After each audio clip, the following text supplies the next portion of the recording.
Hello everyone, welcome to our new tech channel CTK Click to Know। আজকে আমি দেখাবো কিভাবে ইনশট অ্যাপ দিয়ে আপনার ভিডিও থেকে অপ্রয়োজনীয় ব্যাকগ্রাউন্ড নয়েজ রিমুভ করবেন খুব সহজেই। প্রথমেই আমাদের প্রয়োজন হবে ইনশট অ্যাপ। যাদের নেই তারা প্লে স্টোর থেকে ডাউনলোড করে নেবেন। প্রথমে আমরা ইনশট অ্যাপ ওপেন করব, তারপর ভিডিওতে ক্লিক করব এবং যে ভিডিওতে নয়েজ আছে সেটি সিলেক্ট করব,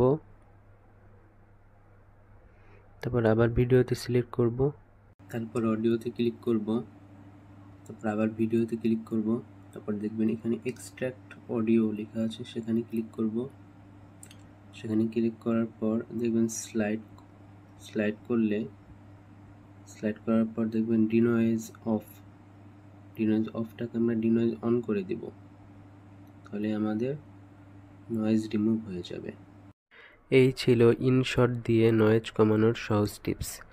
ইনশট ছাড়াও ক্যাপকাট এবং VN video editor mobile app রয়েছে, যার দ্বারা আরও সহজেই ভিডিও ব্যাকগ্রাউন্ডের নয়েজ রিমুভ করা যায়। আপনারা যদি ক্যাপকাট এবং ভিএন ভিডিও এডিটর অ্যাপ দিয়ে কিভাবে ভিডিও থেকে অপ্রয়োজনীয় ব্যাকগ্রাউন্ড নয়েজ রিমুভ করা যায় সে সম্পর্কে ভিডিও চান, তাহলে অবশ্যই কমেন্ট করবেন। ভিডিওটি ভালো লাগলে অবশ্যই লাইক, কমেন্ট আর সাবস্ক্রাইব করতে ভুলবেন না। ধন্যবাদ সবাইকে।